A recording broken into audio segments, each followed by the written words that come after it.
नमस्कार मित्रों, रम्या रामायणी कथा में मैं डॉक्टर हरिनिवास आप सबका स्वागत करता हूं। रावण ने दिग्विजय प्राप्त की है सर्वत्र। जो उसने शुरुआत की थी कुबेर से, उस दिग्विजय को आगे बढ़ाता हुआ दूसरे जो लोकपाल हैं, यमराज, वरुण देव, इन सब के ऊपर विजय प्राप्त करता हुआ अंत में अपने नगर की तरफ आता है।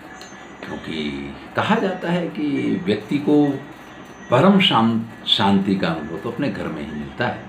दुनिया में आप कहीं भी घूम आइए, कितने भी अच्छे अच्छे स्थानों पर रह के आए, चाहे 5 स्टार होटल में रह के आए, कहीं भी आप रह लीजिए, लेकिन जो शांति और जो सुकून अपने घर में होता वो कहीं नहीं होता है। निवर्तमाना संहृष्टो रावण सा दुरात्मवान। दुरात्मा है, लेकिन वो रावण भी आज जब घर के लिए वापस आ रहा, संहृष्ट, अत्यंत प्रसन्न है। जर्हे पथि नरेंद्र शिर देव दानव कन्या। मार्ग में उसको किसी राजा की कन्या, किसी ऋषि की कन्या, किसी देव की कन्या, किसी दानव की कन्या, जिस किसी भी वर्ण की कोई भी कन्या मिलती है, उसको वो अपने साथ ले लेता है, उसको वहां से अपहरण कर लेता है, उसको उठा लेता है। अपहरण करना, जबरदस्ती ले लेना, वहां से उसको ले लेता है। दर्शनीयाम ही याम रक्षा कन्याम स्त्रीम वाथ पश्यति। अब कन्या तक ये बात हो तब तो ठीक है, लेकिन अगर किसी की पत्नी है और वो भी अगर सुंदर है तो उसको भी उठा लेता है। हत्वा बंधु जन्म तस्या विमाने ताम्ररोदसा। उसके बंधु बांधवों की, उसके पति वगैरह की हत्या कर देता है, या जो भी उसके साथ होते हैं उनकी हत्या कर देता है, और अपने विमान पे ऐसी सभी कन्याओं को, सभी स्त्रियों को चढ़ाता चला जा रहा है। महर्षि वाल्मीकि वर्णन करते हैं, एवं पन्नग कन्याश्च राक्षसासुर मानुषी यक्ष दानव कन्याश्च विमाने सोध्यरोपयत। इस प्रकार से पन्नगों की कन्याएं हैं, राक्षसों की कन्याएं हैं, असुरों की कन्याएं हैं, मनुष्यों की कन्याएं हैं, यक्षों की कन्याएं हैं, दानवों की कन्याएं हैं। जो भी प्रजातियां हैं, जहां भी वो गया है, जहां भी उसको जो भी स्त्री दिखाई देती है, उस स्त्री को वो उठा लेता है, अपने रथ में बिठा लेता है। इधर वो कन्याएं भी, वो स्त्रियां भी सभी तरह तरह से रोदन कर रही हैं। क्योंकि देखिए, व्यक्तित्व से प्रभावित होकर के जब कोई आपके पास आता है वो एक अलग चीज होती है, लेकिन आप जबरदस्ती किसी का भी अपहरण करेंगे, किसी को भी उठाएंगे, तो वो तो दुखद ही होगा। सब रोती हैं, विलाप करती हैं। कथम माता कथम भ्राता निमग्ना शोक सागरे। कोई कहती हैं कि हमारे माता की क्या स्थिति होगी, हमारे भाइयों की क्या स्थिति होगी, हमारे परिवारीजनों की क्या स्थिति होगी। जिनके पति हैं वो कहते हैं, हा कथम नु करिष्यामि भर्तुस्तस्या अहम विना।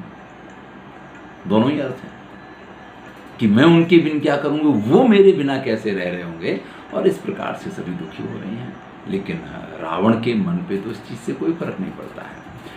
जब व्यक्ति का स्वभाव ऐसा हो जाए कि दूसरों के दुख देख करके उसको आनंद मिलने लग जाए, तब वो इस रावण की कक्षा का व्यक्ति हो जाता है। क्योंकि रावण शब्द का अर्थ ही ये है, जो स्वयं रोया था, और जब भगवान शिव ने उसको वरदान दिया तो ये कहा कि तुमको लोक रावणा, तुम लोगों को रुलाने वाले होगे, इसीलिए तुम्हारा नाम रावण रहेगा।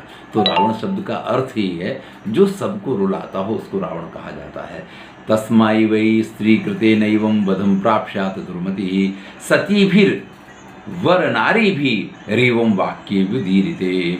अब ये सारी स्त्रियां, सारी कन्याएं एक साथ उनके अंदर से आह निकलती है, और वो ये कहती हैं कि जिस प्रकार से हम सबका अपहरण किया है, हम सबको जिस प्रकार से बंदी बनाया है, अवश्य ही यही स्वभाव की वजह से कोई सती स्त्री के कारण इसकी मृत्यु होगी। कोई ना कोई सती स्त्री के साथ जब ये इस प्रकार का व्यवहार करेगा तो अवश्य ही वो इसकी मृत्यु का कारण बनेगी। नेदुर्दुंदुभया स्वस्था पुष्पवृष्टि पपातचा सप्ताह स्त्री भी सतुसमम हतौजा इव निष्प्रभा। महर्षि वाल्मीकि कहते हैं कि जब उन सभी अबलाओं ने इस प्रकार से अपने हृदय से उसको शाप दिया है, तो आकाश मंडल में फूलों की वर्षा हुई। क्योंकि स्त्रियों के इस शाप के कारण वो जो रावण है ना, उसकी जितनी प्रभा, जितनी कांति, जो उसका तेज था, वो नष्ट पड़ गया। वो समाप्त हो गया। ध्यान दीजिएगा, जीवन में सारे सुकृत कोई एक दुष्कृत के कारण समाप्त हो सकते हैं। इसलिए जब आप किसी उच्च पद पे पहुंचते हैं, जब कोई आप अच्छा काम करते हैं और उसके परिणाम जब आपको मिलने शुरू होते हैं, तो आपको अधिक सावधान रहने की ज़रूरत होती है, क्योंकि ऐसी स्थिति में आपके द्वारा किया गया छोटा सा कार्य भी आपके माथे पे कलंक लगा सकता है। रावण लंका में जाकर के पहुंच गया है, चारों तरफ से उसका बड़ी धूमधाम से स्वागत हुआ है, सभी स्वागत कर रहे हैं, लेकिन जैसे वो अंदर पहुंचता है वैसे उसको वहाँ उसकी बहन शूर्पणखा रोते हुए मिलती है। और शूर्पणखा रावण से कहती है, राजन वैधव्य शब्दम चा भोक्ष्यामि त्वत्कृतम है। हे राजन, तुम्हारे द्वारा दिया हुआ ये वैधव्य मैं भोग रही हूं। आपने मुझे विधवा बना दिया है। ननु नाम त्वया रक्षो जामाता समरेश्वरी। अरे, आपको रणभूमि में अपना जमाई भी दिखाई नहीं दिया कि आपने अपने बहनोई का, मेरे पति का आपने वहां पे हनन कर दिया, उसकी हत्या कर दिया आपने। तब रावण कहता है कि भाई, मैं आपको दान से, मान से, प्रसाद से, जो कुछ भी आपको चाहिए वो सब कुछ आपको देता हूँ, लेकिन ये बात सच है कि मैं जब विजय की आकांक्षा से निकला था, युद्ध में प्रमत्त था, ऐसे में मेरे दिमाग पे मेरा काबू नहीं था और अनजाने में ऐसा हो गया है। दानमान प्रसाद स्वाम तोषिष्यामि यत्नतः युद्ध प्रमुक्तो व्याक्षिप्तो जयकांक्षी क्षिपन सनान। आज के बाद तुम्हारी सारी जवाबदारियां मेरी हैं। दान, मान, प्रसाद, जो कुछ तुमको चाहिए, बड़े प्रयत्न पूर्वक तुम्हारी हर बात को, हर इच्छा को पूर्ण करने की कोशिश करूंगा। उस समय मैं युद्ध में प्रमत्त था, इसलिए मुझे कुछ ध्यान नहीं था। रावण कहता, नाहम अज्ञाशिषम युध्यन स्वान परान वापि संयुगे। उस रणभूमि में जब युद्ध हो रहा था तो मुझ में ये शक्ति ही नहीं थी कि कौन अपना है कौन पराया है, इस चीज का मैं ध्यान रख पाऊं। जामातरम न जाने स्म प्रहरन युद्ध दुर्मदा। और उस युद्ध में कब मैंने अपने जामाता के ऊपर, अपने बहनोई के ऊपर कब प्रहार कर दिया, ये मुझे पता ही नहीं चला है। देखिए, ये बड़ा ही स्पष्ट संदेश है। ये कोई शास्त्र नहीं है, ये स्मृति ग्रंथ नहीं है जो आपको ये कहेंगे कि ऐसा कीजिए, ऐसा नहीं कीजिए। ये साहित्य है, ये काव्य है, ये कविता है जो पत्नी की तरह उपदेश देती है। यहाँ इस उपदेश से ये स्पष्ट होता है कि जब व्यक्ति क्रोध में होता है, जब व्यक्ति किसी लोभ लालच में होता है, उस समय उसकी बुद्धि काम नहीं करती है। वो ये भी नहीं सोच सकता कि क्या मेरा है और क्या पराया है, और ऐसे में उससे अवश्य ही बहुत भूल होने की संभावना है, या वो जो भी करेगा वो गलत होने की संभावना है। इसलिए जीवन में हमेशा ये याद रखना चाहिए, जैसे रावण कह रहा है कि मुझे विजय की आकांक्षा थी, एक लोभ था कि मुझे दिग्विजय करना, मुझे विश्व विजय करना है, और जब ये लालसा थी तो उसके चक्कर में उसको कुछ समझ में नहीं आता है कि कौन अपना है और कौन पराया है। इसके बाद वो रावण खर के साथ में अपनी बहन को भेजता है। खर इनकी मौसी का लड़का है, सगा भाई नहीं है रावण का। शूर्पणखा तो रावण की सगी बहन है, ये आपको पता है। भ्रातुः ऐश्वर्य युक्तस्य खरस्य वशपाशुतः चतुर्दशानां भ्राता ते सहस्राणां भविष्यति।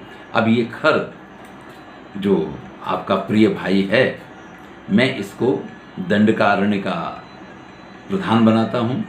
14,000 राक्षस हमेशा इसकी सेवा में रहेंगे, इतनी सेना हमेशा इसके साथ रहेगी। इसको जो भी निर्णय करने होंगे ये निर्णय कर सकता है, और ये हमेशा आपके अधीन रहेगा।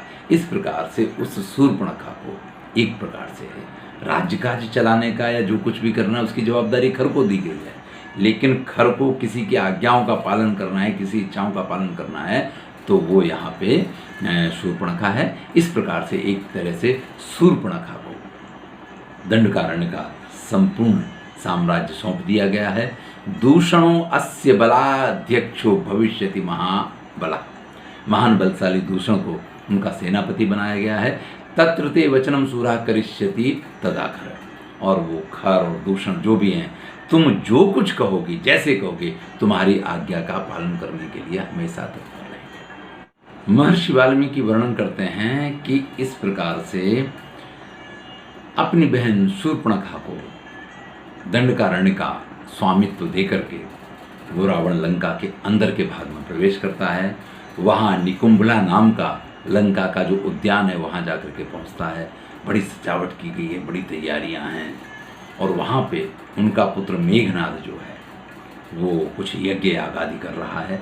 ततः कृष्णाजिनधरम कमंडलु शिखाध्वजम ददर्श स्वसुतम तत्र मेघनादम भयावह। और उस मेघनाद को वहाँ देखा है। सभी पुरोहित कहते हैं कि भाई आपका पुत्र बड़ा तेजस्वी है, बड़ा प्रतापी है, इसने अग्निष्टोम, अश्वमेध, बहुसुवर्णक, राजसूय, गोमेध, वैष्णव, ये 6 प्रकार के यज्ञ पूरे कर लिए हैं। अब ये माहेश्वर यज्ञ करने जा रहा है। देखिए, इस माहेश्वर यज्ञ का उल्लेख इससे पहले भी पाया जाता है, जब राजा मरुद इस यज्ञ को कर रहे थे और रावण ने जाकर के वहाँ उनको लटकारा था। यहाँ उल्लेख पाया जाता है कि माहेश्वर यज्ञ करने जा रहा है।